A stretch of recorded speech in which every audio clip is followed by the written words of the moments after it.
السلام علیکم ورحمۃ اللہ وبرکاتہ نحمدہ ونصلی علی رسولہ الکریم اما بعد فقد قال اللہ تعالی فی کلامہ المجید والفرقان الحمید فاعوذ باللہ من الشیطان الرجیم بسم اللہ الرحمن الرحیم قل ھذہ سبیلی ادعو الی اللہ علی بصیرۃ انا ومن اتبعنی۔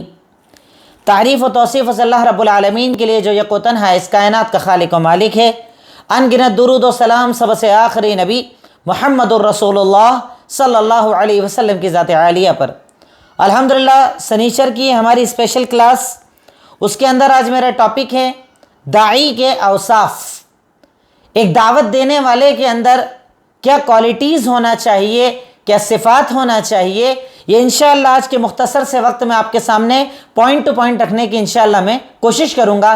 اللہ تعالیٰ ان تمام باتوں پر کہنے سے زیادہ ہمیں اور سننے سے زیادہ آپ تمام کو عمل کی توفیق عطا فرمائے، آمین تقبل یا رب العالمین۔ آج کا ہمارا ٹاپک ہے داعی کے اوصاف۔ اس سے پہلے درس جو میں نے دیا تھا پچھلے ہفتے کے اندر، اس میں نے آپ کو دعوت و تبلیغ کی اہمیت اور فضیلت بتائی تھی۔ اب جب آپ نے یہ جان لیا کہ دعوت و تبلیغ کی اہمیت کیا ہے، اس عمل کو کرنے کا ثواب کیا ہے، اور اس عمل کو کرنے کی بنیاد پر اللہ رب العالمین اپنی کون کون سی رضامندی عطا کرتا ہے ایک بندے کو، تو اس کی نیکسٹ سٹیپ آتی ہے کہ آپ دعوت کیسے دیں، دعوت کے لیے آپ کا اپنا کیریکٹر اور کردار کیسا ہو، آپ خود کیسے ہوں۔ داعی مطلب دعوت دینے والا، اور دعوت دینے والا ہر مومن ہوتا ہے۔ تمام مومن جن کو اللہ رب العالمین نے اس دنیا کے اندر پیدا کیا، اگر آپ دین اسلام کو مانتے ہیں، اگر آپ دین اسلام کو ماننے کے ساتھ ساتھ اس کے سچے ہونے کے دعوے دار ہیں، تو اللہ رب العالمین نے ہر فرد مسلم، ہر مسلمان کو ذمہ دار بنایا ہے کہ وہ دعوت کا کام کرے، لوگوں کو دین پہنچائے۔ بلغوا عنی ولو آیا، جو پچھلے بار میں نے بتایا تھا کہ ایک آیت بھی اگر آپ کو پتا ہے تو لوگوں کو بتا دیجئے۔ دعوت کی ذمہ داری ہر مسلمان کا فرض ہے کہ وہ دعوت و تبلیغ کا کام کرے، صحیح دین لوگوں تک پہنچائے۔ تو پہنچانے کے لیے داعی کیسا ہو، داعی کا کردار کیسا ہو، اس کے اندر کون سی خوبیاں ہوں، وہ آپ کے سامنے انشاءاللہ آج لانے کی میں کوشش کروں گا۔ تو داعی کے اوصاف، نمبر 1 اخلاص۔ ہر عمل کے اندر اسلام میں پہلی اور بنیادی شرط جو آتی ہے وہ یہ کہ آپ مخلص رہیں، آپ کا ہر عمل صرف اللہ کی رضا کے لیے ہو، آپ کے عمل کا مقصد، آپ کی دعوت کا مقصد، آپ کے دین پہنچانے کا مقصد صرف اللہ رب العالمین کی رضا ہونا چاہیے۔ یہ شرط ہے سب سے پہلی دعوت و تبلیغ کے اندر، جس کے بارے میں اللہ تعالیٰ سورہ بینہ آیت نمبر 5 کے اندر ارشاد فرماتا ہے وَمَا أُمِرُوا إِلَّا لِيَعْبُدُوا اللَّهَ مُخْلِصِينَ لَهُ الدِّينَ۔ انہیں حکم نہیں دیا گیا پر یہ کہ وہ اللہ تعالیٰ کے لیے دین کو خالص کریں، ہر عمل میں اللہ رب العالمین کو اکیلا یکسو تنہا مانیں، اس کے ساتھ کسی کو شریک نہ کریں۔ دعوت کا کام آپ کر رہے ہیں، الحمدللہ اللہ نے آپ کو بولنے کی طاقت دی ہے، آپ کو لکھنے کی طاقت دی ہے، آپ کو کنونس کرنے اور سمجھانے کی طاقت دی ہے، تو سب سے پہلے بندہ مومن ایک مومن ہونے کے ناطے یہ چیک کرے کہ میں دعوت میں مقصد کیا رکھتا ہوں۔ کیا میرا مقصد ہے کہ لوگ کہیں گے بہت اچھے مقرر ہیں؟ کیا میرا مقصد ہے کہ لوگ کہیں گے بہت اچھے رائٹر ہیں؟ کیا میرا مقصد ہے کہ لوگ کہیں گے ان کے ذریعے مجھے دین ملا ورنہ تو میں گمراہ ہو جاتا؟ میرا مقصد کیا ہے؟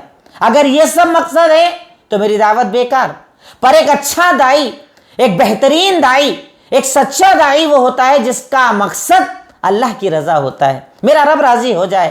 لوگ اچھا بولے نہ بولیں، لوگ میرے تقریر کی تعریف کرے نہ کریں، لوگ میرے انداز کی تعریف کرے نہ کرے، پر اللہ رب العالمین قیامت کے دن یہ بات کہہ دے کہ اس نے اپنا وقت دین کے لیے لگایا ہے، یہ دین کے لیے اپنے آپ کو وقف کرتا تھا، دین کے لیے محنت کرتا تھا۔ اگر اللہ نے یہ بات کہہ دی میری کامیابی ہے، جنت کی ضمانت ہے، جہنم سے نجات ہے، قبر کے عذاب سے نجات ہے۔ تو بندہ مومن کو اور ایک داعی کو سب سے پہلی اپنی نیت میں مخلص ہونا چاہیے کہ میرا مقصد اللہ کی رضا ہو، میرا مقصد اللہ کو راضی کرنا ہو۔ یہ بنیادی چیز جو ایک بندہ مومن کے اندر پائی جانا چاہیے۔ نمبر 2 جو بولے اس پر خود بھی عمل کرے۔ ایسا نہیں کہ لوگوں کو تو دین کی بات بتا دی، حلال بتا دیا، حرام بتا دیا، اچھا بتا دیا، برا بتا دیا، پر خود کی زندگی کے اندر عمل موجود نہیں، خود کی زندگی کے اندر اس کو ماننا موجود نہیں۔ جو آج ہمارے معاشرے کا عام دستور بنا ہوا ہے، باتیں چاہے جس سے آپ کروا لیجئے، ایک ایک گھنٹے بیٹھ کر لوگ دین کی بات کرتے ہیں، پر اپلائی دین کو کرنا نظر نہیں آتا، عمل نظر نہیں آتا۔ تو اگر آپ اپنے آپ کو ایک کامیاب داعی بنانا چاہتے ہیں، ایسا داعی کہ جس کی دعوت میں اللہ اثر ڈال دے، جس کی باتوں میں اللہ اثر ڈال دے، جیسے آپ کہتے ہیں نا کئی بار ایک آدمی 1 گھنٹے تقریر کرتا ہے اور مزہ نہیں آتا، ایک آدمی 10 منٹ بولتا ہے، کان نہیں ہٹتے، نظر نہیں ہٹتی، کیوں؟ یہ اللہ کی طرف سے ہوتا ہے۔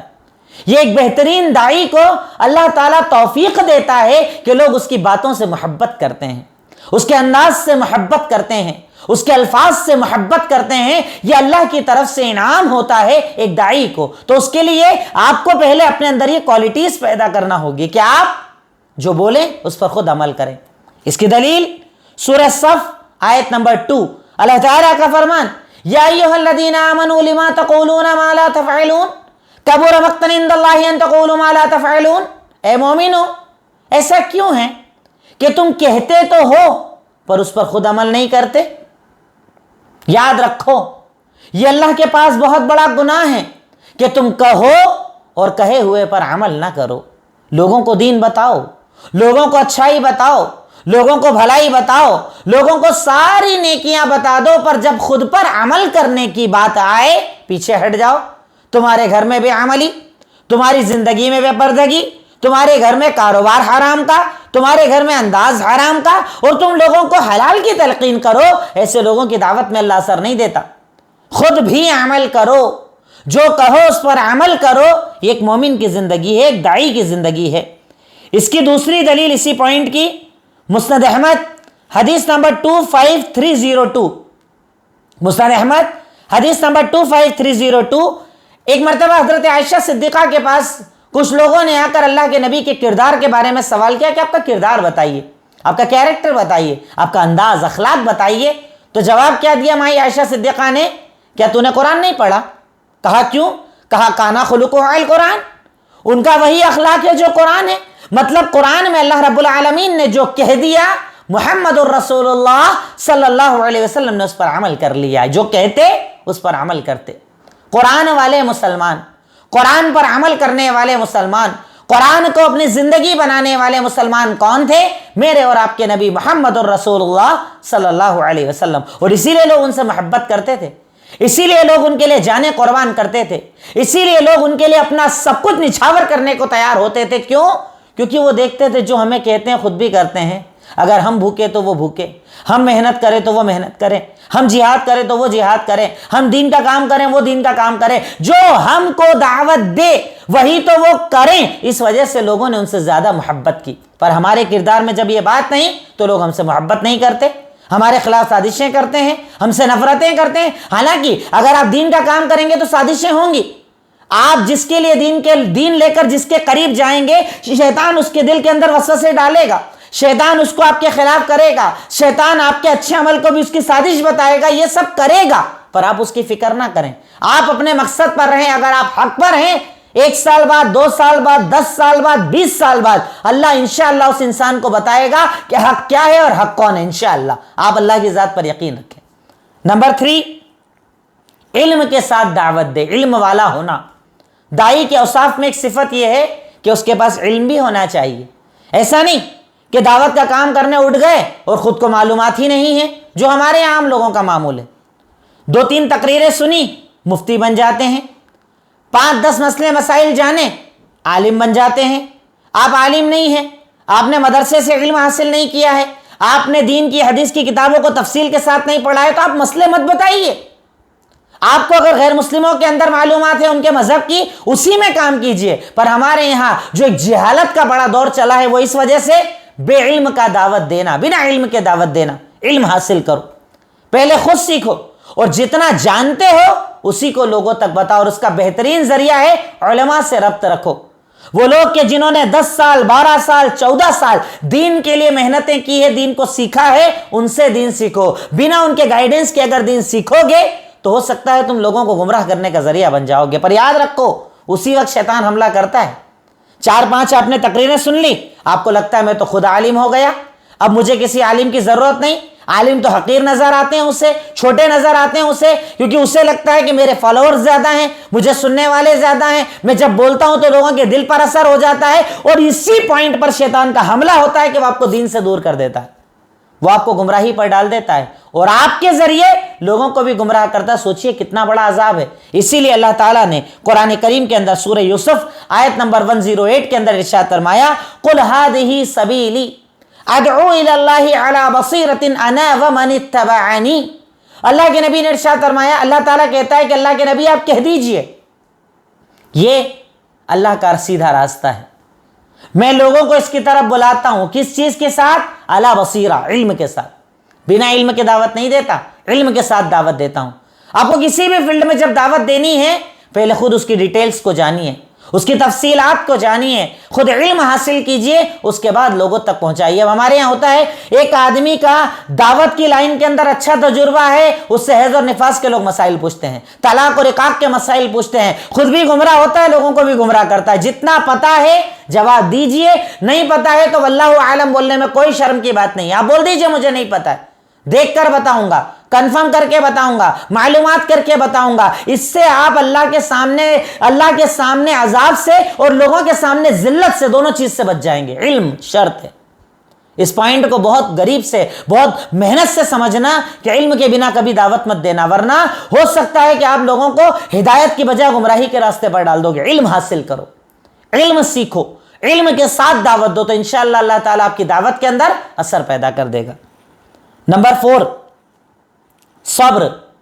یہ بھی بڑا اہم نقطہ ہے، صبر بہت ضروری ہے کہ صبر کے ساتھ دعوت کا کام کیا جائے۔ صبر لازم ہے دعوت کے راستے میں۔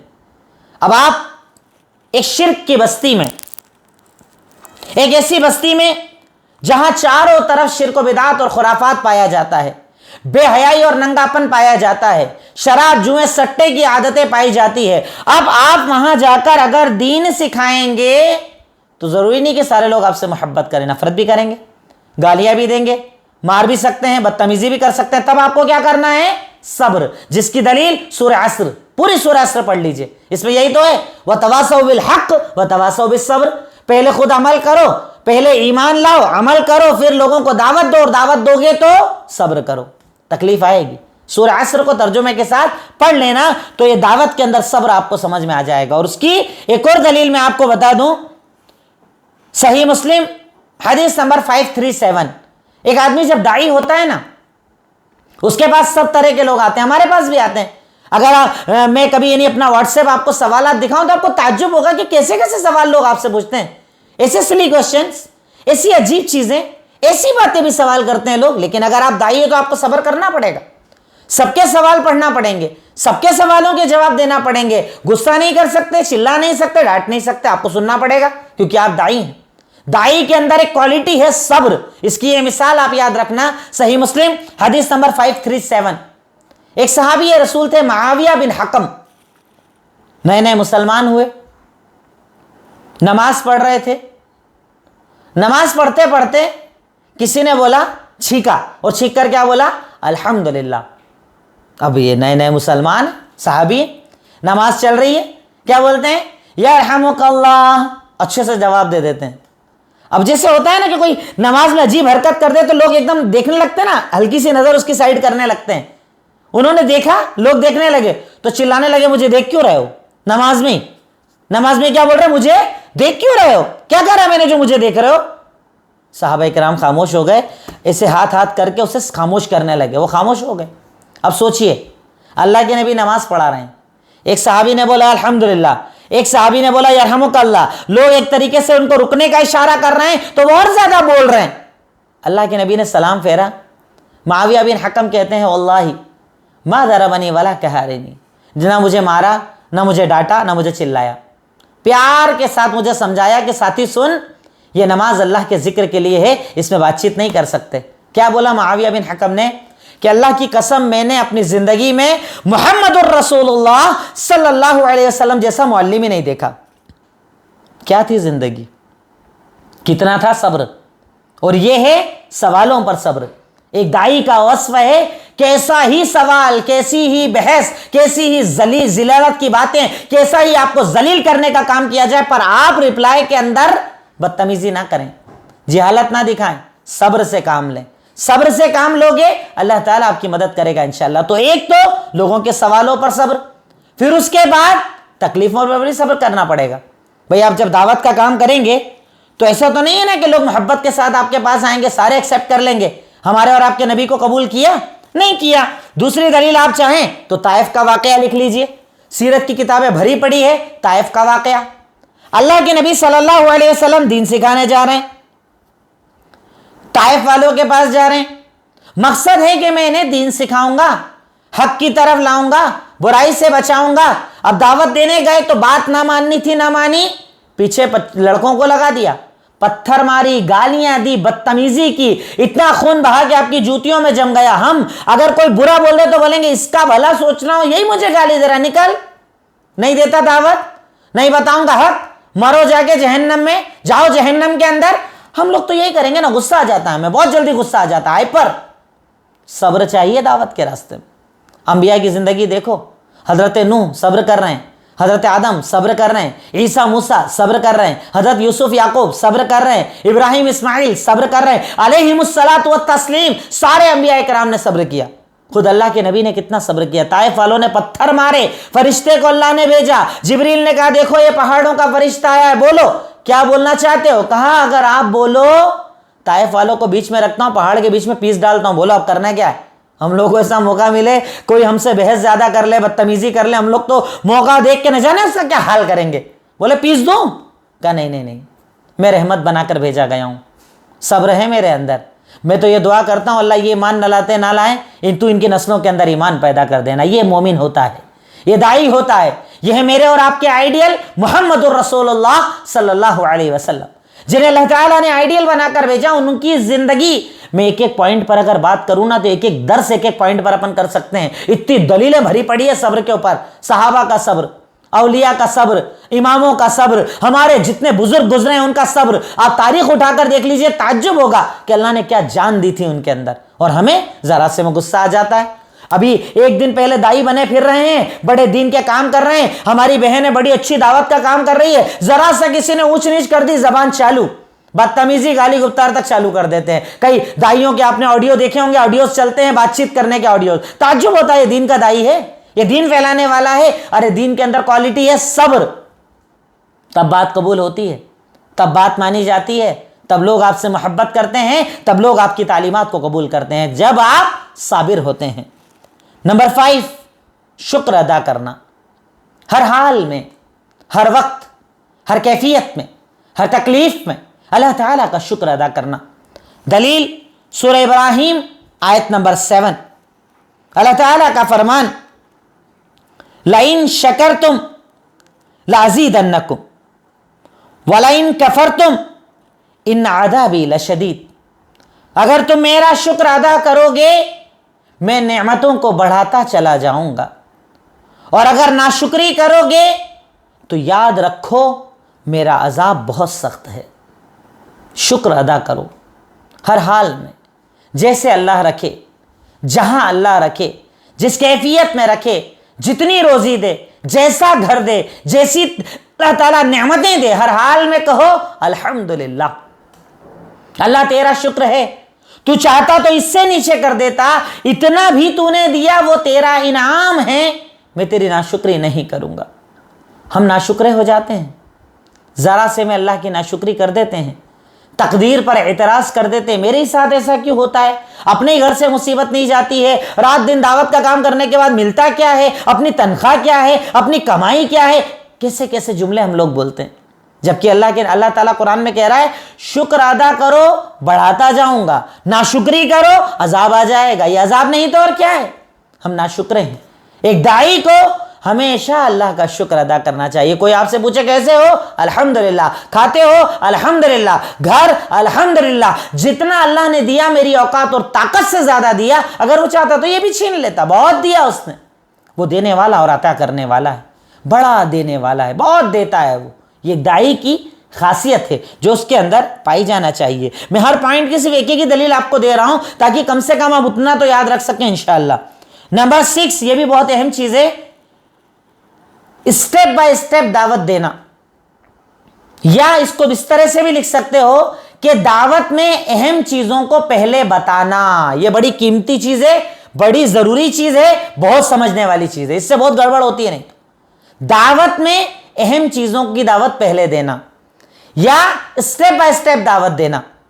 اس کی صرف دلیل پہلے آپ لکھ لیجئے، پھر میں اس کو ایکسپلین کرتا ہوں. دلیل سنن ابو داؤد حدیث نمبر 1584. سنن ابو داؤد حدیث نمبر 1584. اللہ کے نبی صلی اللہ علیہ وسلم نے حضرت معاذ ابن جبل کو یمن کا گورنر بنا کر بھیجا. اب دیکھیے، گورنر بنا رہے ہیں مطلب دائی بنا رہے ہیں، دین کا دائی بنا رہے ہیں. اب دائی کو کوالٹی سکھا رہے ہیں کہ تیرے اندر کوالٹی کیا ہونا چاہیے. اللہ کے نبی صلی اللہ علیہ وسلم کوالٹی سکھا رہے ہیں. کیا ارشاد فرمایا؟ سن، میں تجھے قوم کی طرف دائی بنا کر بھیج رہا ہوں.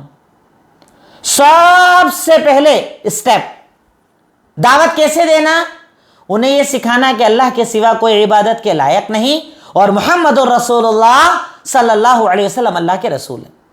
پہلی دعوت توحید. ہمارے یہاں دیکھو، کوئی نماز بلاتا ہے، کوئی حکومت بلا رہا ہے، کوئی آپ کو صرف اہل بیت کی طرف بلا رہا ہے، الگ الگ طرح کی دعوت ہے. ارے قرآن اور حدیث بھرا پڑا ہے، یہ اللہ کے نبی کی کلیئر دلیلیں موجود ہیں. سب سے پہلی دعوت توحید کی دعوت. اگر توحید ہے تو ہر عبادت قبول ہے. ایک آدمی ساری زندگی نمازیں پڑھ لے اور اگر شرک ہے تو اللہ اس کے منہ پر مار دے گا، اس کی عبادت قبول نہیں کرے گا. یہ میں نے شرک کے باب میں آپ کو بتایا ہے. غور کیجئے، دعوت کے اندر اہم پہلے کس کو بعد میں کس کو، کچھ بھی شروع ہو جاتے ہیں دعوت دینے والے. ابھی آدمی نیا آیا ہے، دین سیکھ ہی رہا ہے، ڈائریکٹ روزے لا کر دے دیے، تیرے پاس اتنا مال ہے نکال 2.5% زکات تجھے دینا پڑے گی، بھاگ جاتا ہے آدمی. اسٹیپ بائی اسٹیپ دعوت دو. اہم کو پہلے بتاؤ، بعد میں اس کے بعد والی کو بتاؤ. معاذ ابن جبل کو کہا پہلے کیا کرنا؟ توحید بتانا.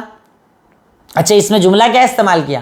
فَإِنْهُمْ عَتَعُوكَ لِذَلِكَ. اگر وہ اس میں تیری فرما برداری کر لیں، مطلب تیری بات توحید والی مان لیں، دین نیکسٹ اسٹیپ کیا؟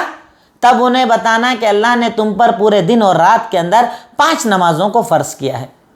فجر، ظہر، عصر، مغرب، عشاء نماز پڑھنی ہے. اگر نماز کو قبول کر لیں، پڑھنے لگ جائیں، تب انہیں نیکسٹ کیا بتانا؟ اللہ نے روزے فرض کیے ہیں. اگر وہ مان جائیں تو انہیں بتانا اللہ نے زکوٰۃ فرض کی ہے. اور اگر وہ بھی مان جائیں تو بتانا اللہ نے حج فرض کیا ہے. دیکھیں کتنا پیارا طریقہ میرے اور آپ کے نبی کا. پہلے اہم کی طرف دعوت دو. اب آپ ایک ساتھ پورا دن ایک ساتھ دسترخوان پہ لا کر لگا دو سامنے والے کے سامنے، وہ گھبرا کر ہی بھاگ جائے گا. کیا دے رہے ہیں یہ، اتنا سارا عمل کرنا پڑے گا، بھاگ جاتا ہے آدمی.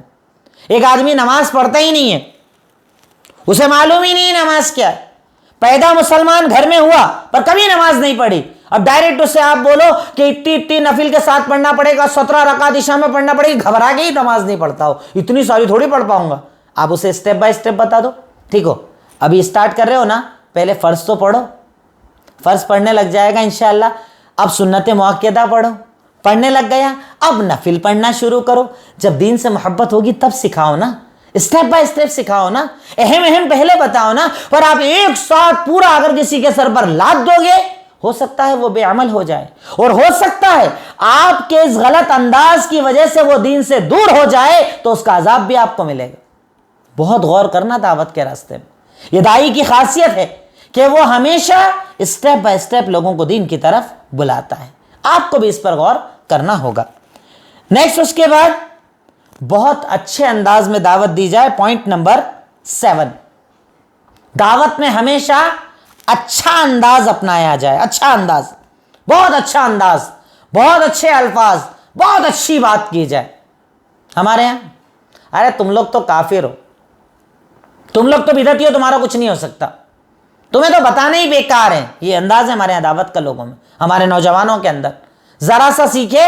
اب ان کو لگتا ہے جنت تو ان کے اللہ رب العالمین نے نعوذ باللہ ان کے ہاتھ میں دے دیے، فرمان بانٹتے ہیں، تو جنتی تو جہنمی، اچھا تو جنتی تو جہنمی، فتوے بانٹتے ہیں لوگوں کو. کس نے دیا آپ کو یہ حق؟ کہاں سے لائے آپ یہ حق؟ اچھا انداز اپناؤ، قریب لاؤ لوگوں کو، نہ کہ دور کرو لوگوں کو، متنفر کرو لوگوں کو۔ تو داعی کی خاصیت یہ ہوتی ہے کہ بڑے اچھے انداز میں ہمیشہ بات کرتا ہے۔ دلیل سورہ مریم آیت نمبر 42۔ میں سمجھتا ہوں اچھے انداز کی اس سے پیاری مثال مجھے تو دوسری نہیں ملی، بڑی پیاری مثال۔ اب آپ یہاں پر دونوں طرف معاملات دیکھو، ایک طرف حضرت ابراہیم علیہ السلام نبی، توحید کے داعی، دوسری طرف ابا کون؟ آزر۔ اب آزر کون؟ گھر میں بت بنانے والا، اس کے بنائے ہوئے بت کی قوم عبادت کر رہی ہے، بتوں کی فیکٹری چلانے والا، کتنا بڑا مجرم، کتنا بڑا مجرم۔ اس کے بعد بھی کیا بول رہے ہیں حضرت ابراہیم؟ یا ابتی لم تعبد ما لا يسمع ولا يبصر ولا يغني عنك شيئا۔ اے میرے ابو، اے میرے ابا جان، کیوں عبادت کرتے ہو ایسے معبودوں کی جو نہ سن سکے، نہ دیکھ سکے، نہ فائدہ دے، نہ نقصان دے؟ غلط ہے، مت کرو۔ اے بت بنانے والے سن، اے کافر سن، ارے تو بت کی فیکٹری چلا رہا، جہنمی ہے تو۔ انداز کیا ہو؟ انداز کیسے ہو؟ دعوت بت بنانے والے کو کہہ رہے ہیں اے میرے ابو، مطلب اخلاق مت چھوڑو، اپنا انداز ہمیشہ اچھا رکھو۔ یہ داعی کا اوصاف اور اس کا وصف، اس کی کوالٹی ہے کہ بہت سوچ سمجھ کے کام کرتا ہے، کبھی اپنا انداز سامنے والے کو دیکھ کر نہیں بگاڑتا ہے۔ سامنے والا گالی دے رہا ہے، دینے دو۔ سامنے والا بدتمیزی کر رہا ہے، کرنے دو۔ آپ کے ساتھ جتنی بدتمیزی کرے گا اتنی آپ کے اکاؤنٹ میں نیکیاں جمع ہو رہی نا، آپ کو کیا دقت ہے؟ آپ تو فائدے میں ہی ہو ہر حال کے اندر۔ مومن کبھی ٹینشن نہیں لیتا، مومن کبھی فکر نہیں کرتا۔ اچھا انداز ایک مومن کا ہمیشہ ہونا چاہیے۔ اس کے بعد 8ویں چیز، جس کو دعوت دے رہے ہو اس کی بھلائی کی تمنا کرو۔ جس کو دعوت دے رہے ہو اس کی بھلائی کی تمنا کرو، اس کے لیے دعا کرو۔ پوائنٹ پورا لکھ لیجئے، جس کو دعوت دے رہے ہو اس کے لیے بھلائی کی تمنا کرو اور اس کے لیے دعائیں کرو۔ یہ بڑی پیاری چیز ہے جو ہمارے اندر پائی نہیں جاتی۔ آپ کے پاس میں ایک آدمی شرک کرتا ہے، بدعت کرتا ہے، قبر پرستی کرتا ہے، ہر مہینے کے تہوار مناتا ہے، وہ رب کو چھوڑ کر نہ جانے کس کس کو رب بناتا ہے۔ آپ کے دل میں اگر اس کا درد ہے تو رات کو اٹھ کر دعا کیجئے نا، اللہ اسے ہدایت دے دے، اللہ اسے ہدایت دے دے۔ نہیں تو ایک مثال صرف اس کے اندر آپ یاد رکھیے، عمر ابن خطاب کون ہیں؟ اللہ کے نبی کی دعا تھے۔ آپ نے دعا مانگی تھی، اے اللہ 2 میں سے 1 عمر مجھے دے دے۔ ہدایت کی دعا مانگ رہے ہیں آپ۔ کون؟ یا تو عمر ابن ہشام یعنی ابو جہل، یا عمر ابن خطاب، دونوں میں سے 1 عمر مجھے دے دے۔ اللہ نے عمر ابن خطاب دے دیا۔ دعا مانگی تھی۔ جن کو دعوت دیتے تھے ان کے لیے بھلائی کی تمنا کرتے تھے، اور اس کی دلیل، ایک تو مثال آپ نے لکھ لی حضرت عمر کا اسلام، اور اس کے بعد اس کی دلیل لکھ لیجئے سورہ کہف آیت نمبر 6۔ اللہ تعالیٰ قرآن میں ارشاد فرماتا ہے فَلَعَلَّكَ بَاخِعٌ نَفْسَكَ عَلَىٰ آثَارِهِمْ إِن لَّمْ يُؤْمِنُوا بِهَذَا الْحَدِيثِ أَسَفًا۔ ایسا لگتا ہے کہ آپ اپنے آپ کو ہلاک اور برباد کر لیں گے ان لوگوں کے پیچھے اگر یہ اسلام قبول نہ کریں، ہدایت قبول نہ کریں۔ بھلائی کی تمنا کرتے تھے، تڑپتے تھے قوم کے لیے، تڑپتے تھے ہدایت کے لیے، ہر بھلائی حاصل کرنا چاہتے تھے، ہر بھلائی دینا چاہتے تھے قوم کو۔ اللہ نے کہا 50 نماز، حضرت موسیٰ نے کہا بہت زیادہ ہیں، بھلائی چاہتے تھے نا آپ قوم کے لیے۔ اللہ کم کر دو نا 45، اللہ کم کر دو نا 40، اللہ کم کر دو نا 35، کرتے کرتے کرتے کرتے 5 کروا دی۔ اس سے زیادہ بھلائی کون چاہے گا آپ کے لیے؟ پھر بھی اللہ نے کہا دیکھو میرے پاس فیصلے بدلتے نہیں ہیں، 50 تو 50 ہی رہے گی، اب 5 پڑھو گے 50 کا ثواب دوں گا۔ یہ نبی کی بھلائی کی چاہت تھی، جو امت کے لیے بھلا چاہتے تھے۔ ہم بھی دائی ہیں، کتنوں کے لیے ہم نے چاہا، کتنوں کے لیے ہم نے رو رو کر دعائیں مانگی، کتنوں کے لیے ہم نے تڑپ رکھی کہ اللہ تو اسے ہدایت دے دے، میں توحید پر ہوں یہ نہیں ہے، اللہ میرا ابا نہیں ہے، امی نہیں ہے، خاندان نہیں ہے، دوست نہیں ہے، تعلقات نہیں ہے، اللہ یہ برائی پر ہیں، تو انہیں ہدایت دے دے۔ کتنوں نے دعا کی، کس کس کے لیے دعا کی؟ اور اگر نہیں کی تو دعا کیجئے، یہ آپ کی ذمہ داری ہے۔ اس کے بعد نمبر 9، نرم زبان کا استعمال کرنا۔ ایک تو اچھا انداز بتایا، اور اس کے بعد اسپیشلی نرم زبان استعمال کیجئے۔ زبان میں سختی، بدتمیزی، گالیاں، الٹا سیدھا بولنا، کسی کے امام کو برا بولنا، کسی کے عالم کو برا بولنا، وہ جس سے محبت کرتا ہے ان کے بارے میں برا بولنا، یہ ایک داعی کا طریقہ کبھی نہیں ہوتا۔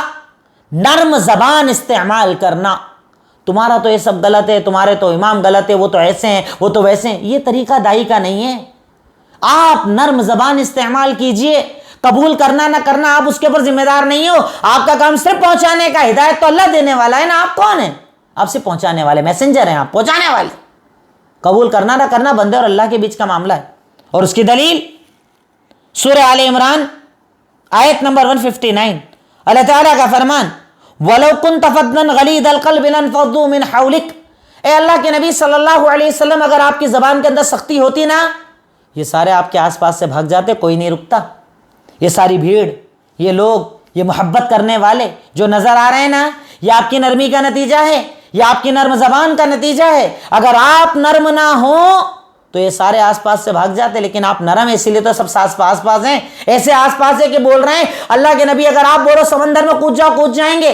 یہ بھی نہیں سوچیں گے کیوں کدا رہے ہو, کود جائیں گے.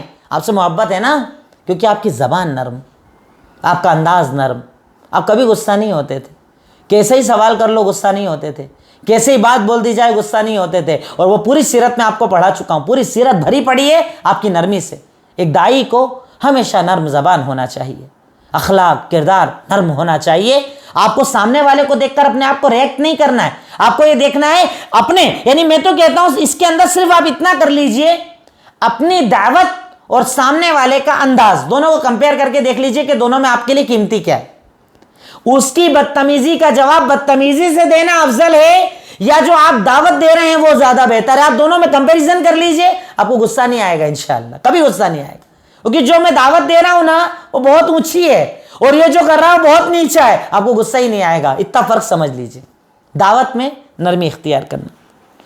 نمبر 10, سچا ہونا. ایک داعی کا سچا ہونا بھی بہت زیادہ ضروری ہے. اگر آپ ریگولر جھوٹ بولتے ہیں, باتوں میں جھوٹ بولتے ہیں, جھوٹے وعدے کرتے ہیں, آتے جاتے جھوٹ بولتے ہیں, تو آپ کی دعوت کے اندر اثر نہیں آئے گا. دعوت میں سچا ہونا شرط ہے, ضروری ہے, صفت ہے کہ داعی سچا ہو. اس کی دلیل صحیح بخاری حدیث نمبر 4770, جب اللہ رب العالمین نے اللہ کے نبی کو کہا جاؤ دین کی دعوت دو لوگوں کو, جاؤ ڈراؤ. صفا پہاڑی پر کھڑے ہوئے, کھڑے ہو کر کیا کہا, مکہ والوں آؤ, رشتہ دار آؤ, تعلقات والا آؤ, سب آ جاؤ. سنو, اگر میں کہوں اس پہاڑی کے پیچھے ایک لشکر ہے جو تم پر حملہ کرنے والا ہے, میری بات مانو گے؟ دیکھیے دعوت بعد میں دی, اسلام بعد میں بتایا, توحید بعد میں بتائی, پہلے اپنا کیریکٹر منوا رہے ہیں. آپ کے سچا ہوں کہ نہیں پہلے یہ تو بتاؤ, مانتے کیا مجھے یہ بتاؤ. کیا بولے, جو بولو گے مان لیں گے. ما جربنا علیک الکذب قط, ہم نے کبھی آپ کو جھوٹ بولتے نہیں سنا, مان لیں گے آپ کی بات. اس کے بعد بولا اللہ کیا ہے, توحید کیا ہے, عقیدہ کیا ہے. ماننے والے مان لیے, نہیں ماننے والے نہیں مانے, پر آپ کی سچائی پر کبھی کوئی انگلی نہ اٹھا سکا, آپ کے کیریکٹر کردار پر کبھی کوئی انگلی نہ اٹھا سکا. آپ نے اپنے آپ کو سچا بنایا اور قوم کے سامنے سچا رکھا. آپ جھوٹ کا سہارا نہیں لیتے تھے, ہم لوگ وقتی جھوٹ کا سہارا لیتے ہیں. ایسا لگتا ہے جھوٹ سے میرا فائدہ ہو جائے گا, پر ایک داعی سچا ہونا چاہیے.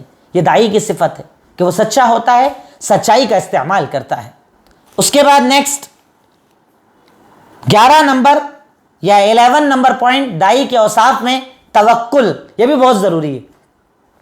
اللہ پر مضبوط بھروسہ, اللہ پر مضبوط یقین کہ اللہ تعالیٰ کی ذات پر اعتماد کرو کہ اگر آپ دین کے راستے پر ہو, دعوت کے راستے پر ہو, آپ کی حفاظت اللہ کرے گا. دنیا کی کوئی طاقت آپ کا کچھ نہیں بگاڑ سکتی. اللہ آپ کے ساتھ ہے نا, آپ کو فکر کرنے کی ضرورت نہیں ہے. توکل, بھروسہ اللہ کی ذات پر. کیسا ہی دشمن, کیسی طاقت, کیسی قوت, آپ اپنے مشن پر رہو. اگر اللہ نے شہادت لکھی ہے مل جائے گی, اور زندگی عزت سے لکھی ہے وہ مل جائے گی. دینے والی ذات صرف اللہ کی ہے. دلیل سورہ مائدہ آیت نمبر 67. اور میں کہتا ہوں ہر داعی کو اس آیت کو تو اپنے دماغ کے اندر داخل کر لینا چاہیے, ہر داعی کو. سورہ مائدہ آیت نمبر 67, اللہ تعالیٰ کا فرمان یا ایھا الرسول بلغ ما انزل الیک من ربک. سنیے, اللہ کے نبی سنیے, اللہ نے جو آپ کو پیغام دیا ہے نا دین کا, آپ وہ کام پر لگے رہیے, مشن پر لگے رہیے, دعوت کیجیے, پہنچائیے دین. اپنے مشن کو مت چھوڑیے.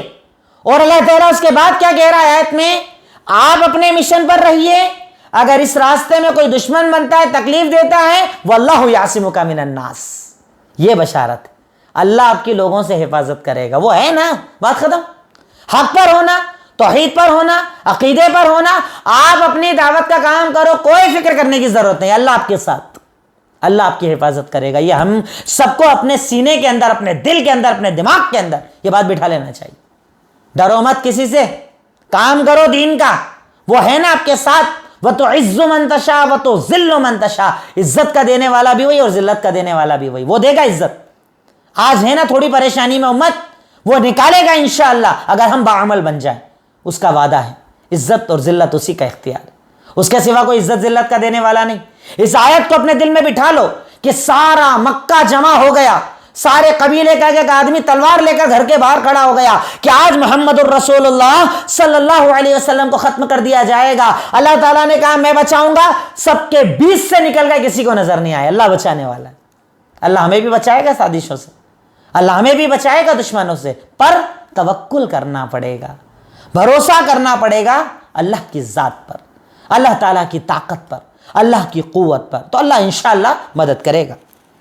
نمبر 12، دین میں آسانیاں بتائے، یہ بھی بڑی اہم چیز ہے۔ نمبر 12، دین میں آسانیاں بتائے۔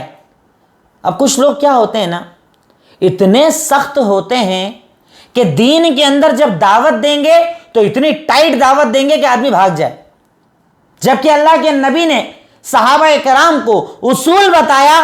دلیل لکھ لیجئے، صحیح بخاری حدیث نمبر 3038، صحیح بخاری حدیث نمبر 3038، اللہ کے نبی نے ارشاد فرمایا یسر ولا تعسر، نرمی کرنے والے بنو، سختی کرنے والے کبھی مت بنو۔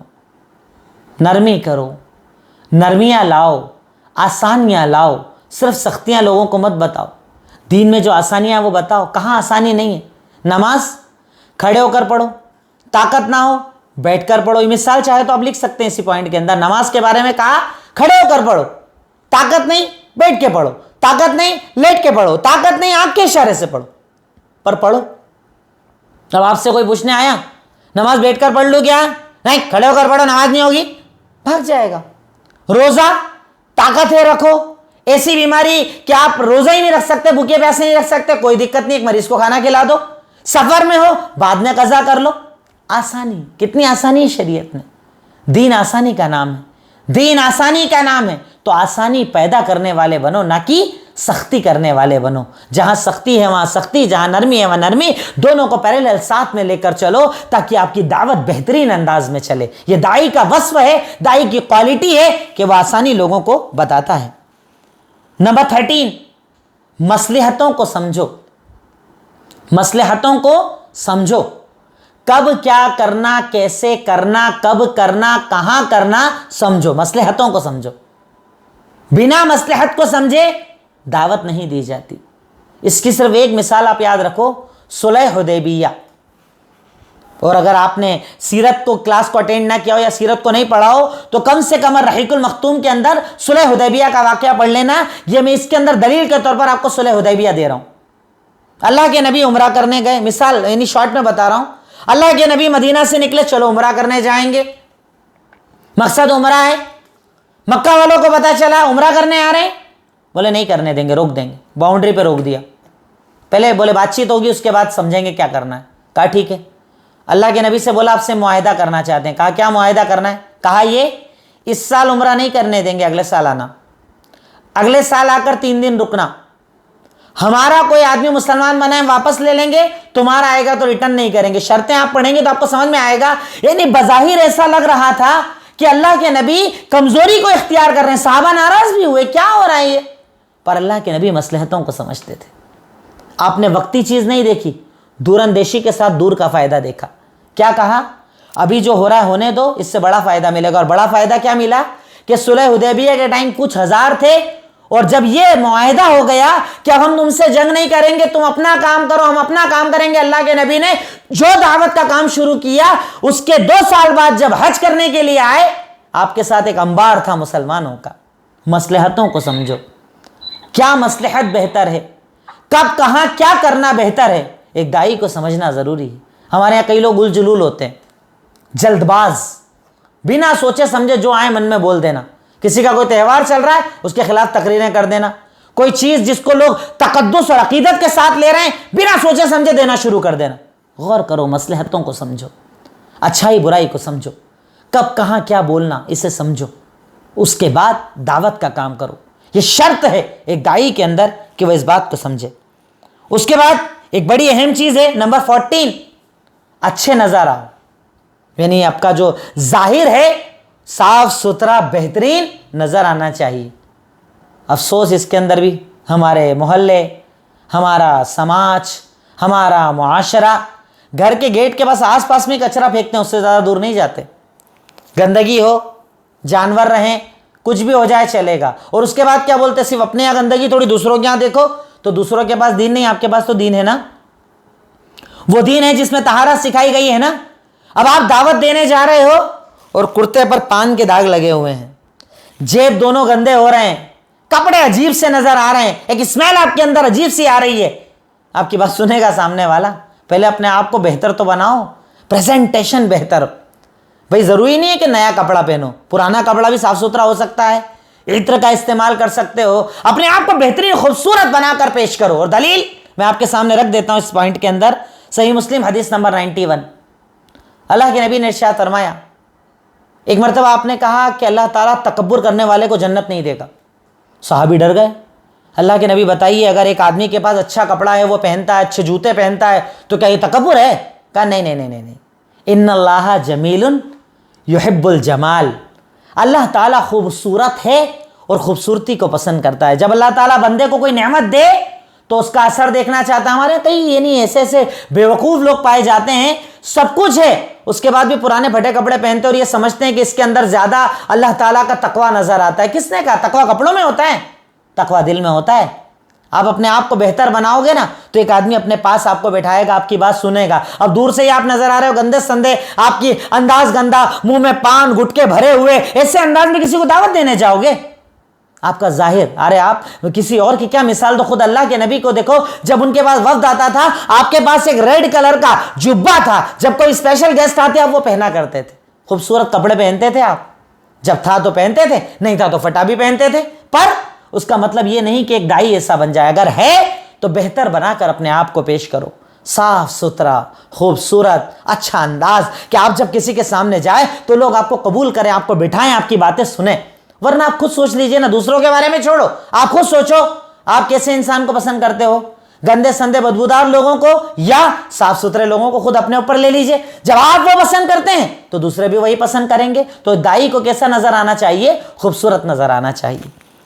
اس کے بعد نمبر 15, تواضع اور جھکاؤ ہونا چاہیے آپ کے اندر. جھکاؤ, آپ کی طبیعت میں جھکاؤ, انداز میں جھکاؤ. اکڑ, تکبر اللہ تعالیٰ پسند نہیں کرتا. اس میں چاہیں تو آپ اوپر والی ہی دلیل لکھ سکتے ہیں, صحیح مسلم حدیث نمبر 91, یہ اس کے اندر بھی پائی جاتی ہے. مطلب اس کے اندر ذکر ہے تکبر کا, کہ تکبر کے خلاف آپ کو جھکنے والا بننا چاہیے. اسی کے ساتھ ساتھ پوائنٹ نمبر 16, رحم دل ہونا چاہیے. ایک دائی کو کیسا ہونا چاہیے؟ رحم اس کے اندر ہونا چاہیے. مدعو کے لیے محبت, رحم, بھلائی کا جذبہ آپ کے اندر ہونا چاہیے. مدعو کو رحیم ہونا چاہیے. اس کی دلیل سورہ توبہ آیت نمبر 128, اللہ تعالیٰ کہتا ہے کہ تم بڑے خوش نصیب ہو, تمہارے پاس اللہ تعالیٰ نے ایک ایسے نبی کو, ایسے رسول کو بھیجا ہے, عزیز علیہ ما عنتم حریص علیکم بالمؤمنین رؤوف الرحیم. تمہیں کوئی تکلیف پہنچے تو تم سے زیادہ وہ پریشان ہو جاتے ہیں, اپنی امت کے لیے ہر بھلائی حاصل کرنا چاہتے ہیں, اپنی امت کو ہر بھلائی دینا چاہتے ہیں. اتنے رحیم ہیں وہ اپنی امت کے لیے. ہم ہیں, میں اگر کسی کو دعوت دیتا ہوں تو میں کیا چاہتا ہوں؟ بس اسے جنت مل جائے, جہنم سے بچ جائے, بس یہی میرا مقصد ہے. میں نے دعوت دے دی, وہ حق پر آ گیا, کاروبار کا انتظام کروں گا اس کے لیے, گھر کا انتظام کروں گا, جو میری طاقت, جتنی میری طاقت, اس کے لیے میں آسانی کروں گا. یہ ہے ہمارے اندر کردار. اور نہیں تو اپنے اندر یہ کردار لاؤ, اپنے آپ کو بہتر بناؤ, اپنے آپ کو رحم کرنے والا بناؤ, کیونکہ اللہ تعالیٰ رحم کرنے والوں پر رحم کرتا ہے. جو لوگوں پر رحم کرتے ہیں اللہ ان پر رحم کرتا ہے. اپنے آپ کو رحیم بناؤ۔ یہ ایک داعی کے اندر کردار ہونا چاہیے کہ وہ اس کو سمجھے اور سمجھنے کے ساتھ دعوت کا کام کرے۔ یہ مختصر سے کچھ پوائنٹس جو میں نے داعی کے اوصاف کے تحت آپ کو بتائے، مقصد صرف اتنا ہے کہ داعی بن جانا اصل نہیں ہے، داعی کیسا ہو یہ اصل ہے۔ اس کو میں ایک بار ریپیٹ کر دیتا ہوں۔ میں نے کچھ پوائنٹس جو آپ کے سامنے رکھے، نمبر 1 اخلاص، نمبر 2 جو بولے اس پر عمل کرنا، نمبر 3 علم، نمبر 4 صبر، نمبر 5 شکر، نمبر 6 اسٹیپ بائی اسٹیپ دعوت، نمبر 7 اچھا انداز، نمبر 8 مدعو کی بھلائی کی تمنا، نمبر 9 نرم زبان، نمبر 10 سچائی، نمبر 11 توکل، نمبر 12 آسانی پیدا کرنا، نمبر 13 مصلحت کو سمجھنا، نمبر 14 اچھا اور خوبصورت نظر آنا، نمبر 16 رحیم ہونا، اور نمبر 17 تواضع اور جھکاؤ ہونا۔ اگر ان باتوں کو آپ نے سمجھ لیا تو انشاءاللہ آپ کی دعوت کے اندر بڑا پیارا اثر ہوگا اور دعوت کے بہت اچھے رزلٹ آپ کو ملیں گے۔ آخر میں اللہ تعالیٰ سے دعا ہے، اے الہی مولا رب العالمین، خالق مالک رحمان رحیم، یقیناً تو غفور ہے تو غفار، تو رحمان ہے تو رحیم، تو اول ہے تو آخر ہے تو ظاہر ہے تو باطن ہے۔ اے اللہ، ہم تیری امت، تیرے محتاج، تیرے آگے فقیر، تو سے دعا کرتے ہیں اللہ تو ہم تمام کے گناہوں کو معاف فرما دے۔ اے اللہ ہماری خطاؤں لغزشوں کو معاف فرما دے۔ اے اللہ جانے انجانے میں جو گناہ ہو جاتے ہیں اسے معاف فرما دے۔ اے اللہ جنت الفردوس میں جگہ عطا فرما دے۔ اے اللہ عذاب قبر اور عذاب جہنم سے نجات دے دے۔ اے اللہ بیماری پھیلتی جا رہی ہے، لوگ پریشانی کے اندر ہیں، ہاسپٹلس میں جگہ نہیں ہے۔ اے اللہ ہم سمجھ چکے ہیں کہ ہماری بے عملی کا یہ نتیجہ ہے۔ اللہ تیرے اس عذاب کا خاتمہ فرما دے۔ اے اللہ تیرے اس عذاب کا خاتمہ فرما دے۔ اے اللہ اس بیماری کا خاتمہ فرما دے۔ اے اللہ لوگوں کے لیے آسانیاں فرما دے۔ اے اللہ ہمارے برے عمل کو مت دیکھ، اپنی رحمت کو دیکھ کر ہم پر رحم فرما دے۔ اے اللہ جو پریشان ہیں ان کی پریشانیوں کو دور کر دے۔ اے اللہ جو بیمار ہیں ان کو بیماریوں سے شفا یابی عطا فرما دے۔ اے اللہ حلال کاروبار میں خوب برکت عطا فرما دے۔ اے اللہ حرام رزق سے بچا لے۔ وآخر الدعوانا ان الحمد للہ رب العالمین۔ السلام علیکم ورحمۃ اللہ وبرکاتہ۔